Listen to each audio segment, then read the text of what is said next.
Ever had a calm day turn into a nightmare, because someone decided you didn't look like you belonged? That's exactly what happened to me. And what started with a fishing rod ended with handcuffs. There's a strange feeling you get, like an itch you can't reach, when you know something's off. That eerie sense that you're not just being looked at, but judged. That's what crawled up my spine the second I cast my line into the lake I'd called home for years. I hadn't even settled in when I noticed her, marching toward me in neon yoga pants like she was patrolling royalty. Arms crossed, jaw clenched. She didn't just see a man fishing, she saw a problem. Let me rewind a bit. Sunday mornings were sacred to me, hot coffee, peace, and the sound of bass splashing in the lake behind my home. My grandfather left me this land, house, and all, including the lake he bought in the 70s. That lake was legally mine. Still is, but apparently, that didn't register with her. She stormed in from across the road, from one of those new-build homes in the HOA community that popped up long after my grandfather passed. Their houses might have been shiny and new, but they had no rights to this lake. Didn't stop her from acting like she ruled it. You can't fish here, she snapped, arms firm like a traffic cop without credentials. I looked up, calm. It's my property, I said. She laughed. I doubt that. I stood, brushed off my jeans. See that house right there? That's mine. This lake came with it.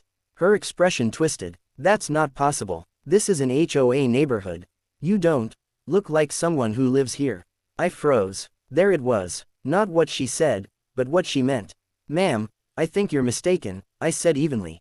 The lake isn't part of your HOA. Check the county lines. But she didn't want truth. She wanted control. She pulled out her phone. I'm calling 911. For what? Trespassing. Acting suspicious. And just like that, she began describing me, in full stereotype mode. Black male. Behind our homes. Looks like he's up to something. My chest tightened. Her words, carefully crafted like daggers, cut deep. I wanted to shout. I wanted to vanish. Instead, I stood still, watching her flail her arms like she was guiding a landing aircraft. Then came the flashing lights. A cruiser rolled in like I'd lit the lake on fire. 2 officers stepped out, hands near their weapons. Karen, yes, let's call her what she was, charged over like a hero revealing the villain. That's him, he won't leave. I raised my voice, steady. Officers, this is my property. I live in that house right there. I have the deed inside. The taller cop nodded. We got a call. We need to ask you a few things. No problem, I said, placing my rod down. But I haven't trespassed. This land's been in my family since 1973. HOA wasn't even an idea back then. She's lying, Karen barked. He doesn't belong here. I've lived here for 17 years. I stayed calm. And I've fished this lake for longer than that. The second cop asked for ID. I handed it over. One officer walked back to the car to radio it in. The tension in the air was suffocating. Karen stood there, smug, arms folded like she'd already won. The officer returned. Your ID checks out. But we'll need to take you in for questioning. What? I said, stunned. Questioning. For what? Possible trespassing. Let's sort it out at the station. Before I could argue, I felt cold steel on my wrists. I was cuffed. On my own land. Karen smirked. Told you, he doesn't belong. That's when it hit me. This wasn't about land or rules. It was about perception, power, and how easily it could be twisted. In the back of that cruiser, watching my lake fade behind me, I didn't feel anger, yet. Just disbelief. No sirens. No talking. Just the drone of the engine and my heartbeat thudding like distant thunder. At the station, they processed me like any criminal. Mugshot. Fingerprints. I asked.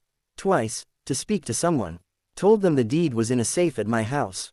One officer shrugged like I was background noise. 2 hours passed before a detective showed up. Older guy, worn face. Probably seen cases like this far too often. He sat across from me, folder in hand. You say you own that land? Yes, sir. Inherited from my grandfather. I can describe the deed, the safe, everything. He leaned back. Funny thing, we got a call from the county clerk's office. Your name's all over that property. Going back decades. I blinked. Then why am I here? He hesitated. Because someone lied, and the officers acted before they had the truth. My hands balled into fists. And spending hours in holding is supposed to make that okay. He didn't reply, just stood and opened the door. You're free to go. No charges. We'll take you home. But I wasn't satisfied. I want this documented, and I want her held accountable. The woman who called, she made a false report. Lied about everything. That's harassment. That's profiling. He sighed. You can file a complaint. If you want more, you'll need to press civil charges. I stood slowly, wrist still marked red. Then I will. Because I wasn't going to let her rewrite the truth. She used the system against me. Now, I'd use facts, and the law, against her. What came next? She never saw it coming. When I got home, the lake was still.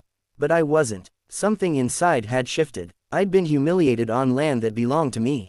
So I started gathering evidence, property deeds, survey maps, aerial photos, HOA boundary filings. Drone footage, my grandfather's records. Every piece told the same story. That lake was mine. Then I made 2 calls. First, to a civil rights attorney. Second, to the local news.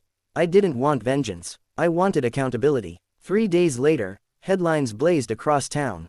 Black man arrested for fishing on his own property, 911 caller under fire. The media showed up. I walked them through everything. Shared documents. My story. Even the words she said. You don't belong here.